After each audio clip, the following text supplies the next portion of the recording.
Giants of the sea. The awakening of the deep. Sound, ocean waves rolling under a dark sky. The faint hum of engines grows louder. Narrator, deep cinematic tone.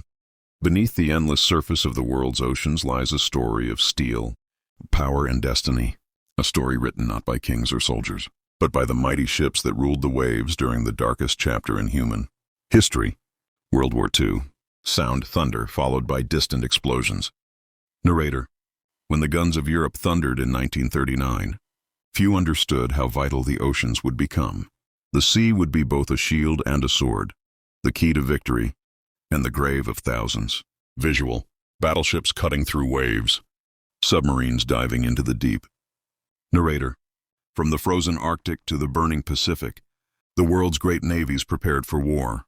Britain's Royal Navy stood proud, a symbol of empire and centuries of domination at sea. Germany, humiliated after World War I, dreamed of revenge. Across the Pacific, Japan forged one of the most powerful fleets in history. And the United States, a sleeping giant, was soon to awaken. Sound, ship horns, followed by rising music. Narrator. This is the story of the oceans on fire, of colossal machines and the brave souls who sailed them. This is Giants of the Sea, the rise of the naval giants. Scene opens, shipyards, welders, sparks flying. Narrator. As the 1930s drew to a close, nations across the world turned their factories into fortresses. Steel, oil, and manpower became the new weapons of empire. Every ship built was a message, a declaration of strength and a promise of war. Narrator. In Japan, naval pride was sacred. The Imperial Japanese Navy saw itself as the defender of Asia. Their engineers dreamed of ships, unmatched in size and firepower, and from those dreams, the Yamato was born. A floating fortress of 72,000 tons, armed with 9 18-inch guns, the largest ever mounted on a warship. Sound, hammers striking metal, waves splashing against the hull. Narrator. In Germany, Admiral Karl Dönitz planned a different kind of war, a silent war beneath the sea. His U-boats would prowl the Atlantic, hunting convoys, choking Britain's supply lines. Each submarine was a dagger in the dark, unseen, unstoppable, and deadly. Visual periscope view of an Allied ship torpedo trail cutting through water. Narrator. Britain, aware of the looming threat, strengthened its legendary Royal Navy. Battleships like the HMS Hood symbolized centuries of sea power, a name that struck fear and pride across the empire. Sound, crew footsteps, flags rising, drums beating. Narrator. And in the United States, shipyards worked day and night. While the world burned, America was preparing, constructing aircraft carriers that would redefine naval warfare forever. The USS Enterprise, Yorktown, and Hornet were more than ships. They were floating airfields, the future of naval combat. Sound, plane engines roaring off carrier decks. Narrator. By 1941, the seas were ready for war. The giants had risen, and soon the oceans themselves would tremble. Epic sea battles. Sound, the roar of the ocean. A radar beep echoes. The tension of pursuit fills the air. Narrator. By 1941, the oceans were no longer calm. The first thunder of naval war shook the world. Steel against steel, fire against fire. The Atlantic became a graveyard for ships, the Pacific a furnace of destruction. Visual black and white footage of convoys under attack, smoke rising over the sea. Narrator. The German battleship Bismarck was a masterpiece of engineering. Fast, armored and armed with 8 15-inch guns. In May 1941, it sailed into the North Atlantic to destroy Britain's supply lifeline. The Royal Navy responded with fury. The pride of Britain, the HMS Hood, moved to intercept. Sound, sirens, crew shouting, enemy sighted. Narrator. At 6 a.m. on May 24th, the two Titans met in the cold waters of the Denmark Strait. Within minutes, a German shell struck the Hood's ammunition magazine. The ship exploded, 415 men gone in seconds. Only 3 survived. Sound, explosion, then sudden silence. Narrator, somber. Britain mourned, but it did not forget. The hunt for Bismarck became an obsession. Dozens of ships and aircraft scoured the Atlantic. 3 days later, they found her. Surrounded and outgunned, Bismarck fought until her guns fell silent, and then slipped beneath the waves. Music swells, slow tragic strings. Narrator. One ship lost, one avenged, but thousands of lives already claimed by the sea, and the war had only begun. Transition, fade to Pacific, brighter blue tones. Narrator. In the Pacific, another battle was forming, one that would change naval warfare forever. December 7th, 1941, Pearl Harbor. Japanese carrier aircraft struck with ruthless precision. Battleships burned, sailors fought for their lives, and America entered the war. Sound, sirens, explosions, radio chatter. Narrator. The age of the battleship ended that morning. From now on, the true power of the seas lay not with guns, but with planes. Visual, aircraft carriers launching planes, smoke trails in the sky. Narrator. 6 months later, the Japanese fleet sought to destroy the last American carriers. Their target, a small atoll called Midway. Sound, wind, aircraft engines starting. Narrator. On June 4, 1942, American codebreakers had already uncovered Japan's plan. As Admiral Yamamoto's forces approached, U.S. dive bombers rose into the sky from the Enterprise, Hornet, and Yorktown. Sound, heart-pounding drums, the scream of a dive bomber. Narrator. In just 5 minutes, everything changed. 4 Japanese carriers, Akagi, Kaga, Soryu, and Hiryu, were hit and consumed by fire. Japan lost its finest pilots and the core of its fleet. The tide of the Pacific War turned at Midway. Music, victorious yet solemn. Narrator. From that day, Japan would fight a war of defense, while the Allies began their relentless march across the ocean. Transition, dark waves, depth charge explosions. Narrator. Meanwhile, in the Atlantic, a silent terror lurked below. German U-boats, gray wolves of the sea, hunted in packs. Merchant ships vanished into smoke and oil-slicked waves. The Battle of the Atlantic was a war of endurance. Sound, sonar pings, distant depth charge blasts. Narrator. Convoy after convoy faced torpedoes and storm, but technology began to shift the balance. Radar, sonar, and long-range aircraft turned the hunters into the hunted. By 1943, the wolf packs were breaking. The Allies had regained the seas. Music swells and hopeful tone. Narrator. From the freezing Atlantic to the burning Pacific, the tide of war was turning. But the cost in lives and ships, in shattered oceans, was beyond imagination. Turning points of the ocean war. Sound, the rhythmic pulse of propellers under the sea. Radar beeps, the distant sound of aircraft engines. Narrator. By 1943, the ocean had become a living machine, a battlefield of steel, fire, and innovation. What began as a contest of battleships had evolved into a war of intelligence, technology, and air power. Visual montage, radar screens glowing, aircraft carriers sailing, submarines diving. Narrator. The old titans, the mighty battleships, were now shadows of their former glory. The age of naval gunfire was giving way to the era of the carrier and the submarine. The rise of the carriers. Scene, waves shimmering under a rising sun. Silhouettes of aircraft carriers stretching across the horizon. Narrator. The aircraft carrier had changed everything. It could strike from hundreds of miles away, unseen, unstoppable. Planes became the new artillery. Pilots, the new sailors of the skies. Sound, plane engines roaring, radio chatter, target in sight. Narrator. American carriers like the Enterprise, Essex, and Lexington launched waves of aircraft that swept across the Pacific. Each attack was a storm of fire and metal raining down from the heavens. Visual, planes dropping bombs on enemy ships, explosions illuminating the sea. Narrator. Japan, once dominant, now found itself on the defensive. Its once glorious fleet, Kaga, Akagi, Shokaku, had fallen. And for every ship lost, America built 3 more. Sound, factory hammers, engines, the echo of progress. Narrator.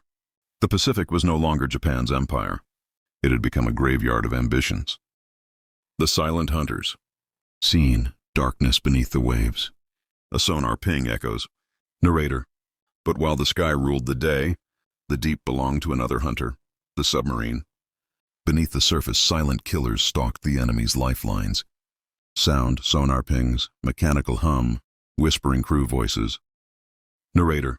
Germany's U-boats had nearly strangled Britain's trade, but now, the Allies fought back. Using sonar, depth charges, and code breaking, they began to turn the tide. Visual, destroyers dropping depth charges. Massive underwater explosions light up the dark. Narrator. The Atlantic War became a battle of patience. Submarines crept through black waters, evading radar, waiting for the perfect moment to strike. Every mission was a gamble, success or death. Sound, tense silence, Then a torpedo launches. Explosion shakes the sea. Narrator. For every merchant ship lost, the Allies built stronger convoys. Escort carriers and aircraft patrolled the skies. The hunter became the hunted, and the ocean slowly turned against the wolf packs. Technology turns the tide. Scene fast montage of radar screens, radio operators, engineers at work. Narrator. In the chaos of war, innovation thrived. Radar, once experimental, now gave vision to the blind. Codebreakers at Bletchley Park cracked the enigma, revealing the secrets of German communications. And across the Pacific, American engineers built weapons faster, smarter and deadlier. Sound, typewriters, Morse code, radio static fading into marching footsteps. Narrator. The ocean had once belonged to courage and steel. Now, it belonged to intelligence and speed. For every new weapon, there was a countermeasure. For every attack, an answer. Music, fast mechanical rhythm symbolizing progress. Narrator. The world was changing, and the old giants knew their time was ending. Fade to dark. A single wave crashes on the shore. Narrator quietly. The last stand of Yamato. Sound, low waves, soft wind. Distant drums, then silence. Narrator. By 1945, the Empire of Japan was surrounded. Its cities burned, its navy shattered. Yet deep within the inland sea, one giant still breathed, the Yamato. Visual slow pan across the deck of the massive battleship. Sailors moving with quiet determination. Narrator. She was the largest battleship ever built, 72,000 tons of steel, armed with 9 18-inch guns that could hurl a shell the size of a small car over 20 miles. To her crew, she was a symbol of power, of pride, of Japan itself. Sound, metallic clank, footsteps, the hum of engines awakening. Narrator. In April 1945, with the Allies closing in on Okinawa, the Yamato received her final orders. Sail south, fight to the end, and beach herself on the island's shore as a fortress of steel. There would be no return, no air cover, no rescue. Visual sailors writing letters home. The captain staring at a faded photograph. Narrator. On April 6th at dawn, the Yamato left port with 9 escort ships. More than 3,000 men stood on deck as the wind swept across the sea. They knew they were sailing toward death, yet none turned back. Sound, ship horns, engines rising, the ocean roars louder. Narrator. The next morning, American radar picked them up. Over 300 carrier aircraft were launched from Task Force 58. Bombers and torpedo planes filled the sky like a storm of steel. Sound, approaching aircraft, alarms. Enemy planes incoming. Narrator. At 12:32 p.m., the first wave struck. Bombs smashed through the decks. Torpedoes tore holes below the waterline. The Yamato fought back with everything she had. Her anti-aircraft guns spitting fire into the heavens. Dozens of planes fell, but there were too many. Visual, flames engulfing the deck, crew shouting, smoke covering the horizon. Narrator. Hit after hit, the great ship began to list. Her power faded, her heart broke. At 2:20 p.m., a final explosion tore through her magazines. A fireball rose 5 miles into the sky. The Yamato, the pride of Japan, was gone. Sound, deep explosion, then silence. Only waves remain. Narrator, softly. Of 3,000 souls, only 276 were found alive. The sea that had carried her glory now kept her secrets. Music, slow strings fading into the sound of rain. Narrator. The death of Yamato marked the end of the battleship era. The ocean had crowned a new ruler, the aircraft carrier. Power had left the guns and found wings. Visual, carrier decks lined with planes. Sunrise over the Pacific. Narrator. The giants of steel had fallen, but their legend would live forever. Fade to black. Aftermath and legacy. Sound, slow heartbeat of distant waves. Soft echo of wind, melancholy piano begins. Narrator. When the smoke cleared and the guns fell silent, the world had changed. The sea, once ruled by mighty battleships, now bowed before the carriers and their endless wings. The age of steel giants was over. Visual, wrecks of ships lying beneath blue water. Coral growing over rusted turrets. Narrator. In the aftermath of World War II, the remains of these leviathans rested quietly on the ocean floor. Silent tombs of men and machines. From the Bismarck in the Atlantic to the Yamato in the Pacific, each wreck told the same story, that no power is eternal. Sound, gentle underwater ambience, bubbles, sonar pings. Narrator. The oceans became museums of history. and divers who ventured down to see them often spoke of an eerie calm, as if the sea itself mourned those who had once fought upon it. Visual, divers swimming past a massive gun turret, sunlight filtering through water. Narrator. Yet out of that destruction came a new understanding. Humanity realized that true power was not in guns or armor, but in intelligence, unity, and peace. Soft pause. Narrator. The British engineers who cracked the Bismarck, the American pilots who sank the Yamato, and the Japanese sailors who went down fighting, all became part of one story. The story of courage in the face of impossibility. Music rises, hopeful strings. Narrator.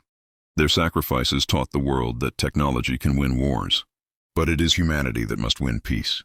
Visual aerial view of calm ocean at sunrise. Narrator. Today the sea is no longer a battlefield. It is a bridge connecting nations, carrying trade and reminding us of what once was. But sometimes, when the waves crash against an empty shore, it feels as if the ghosts of those steel giants still roam beneath. Sound, echo of waves, faint metallic creak, like a ship groaning far away. Narrator softly. The Bismarck, the Yamato, the Hood, the Prince of Wales. Their names echo through history, whispered by the wind, remembered by the sea. Music swells, full orchestral tone, emotional crescendo. Narrator. They were born in an age of ambition, lived in an age of war, and died so that future generations might live in peace. Visual. Transition to modern-day aircraft. Carrier sailing under a bright sunrise. Narrator. And so the legend of the giants ends, not in defeat but in remembrance. For as long as there is an ocean, their stories will never drown. Music fades out. Screen fades to black. Text on screen. In memory of all who served upon the sea. If you found this story inspiring, don't forget to like, share, and subscribe for more epic war documentaries. This was Giants of the Sea, How the Battleships Fell and Carriers Rose. Narrated by your channel, bringing history back to life.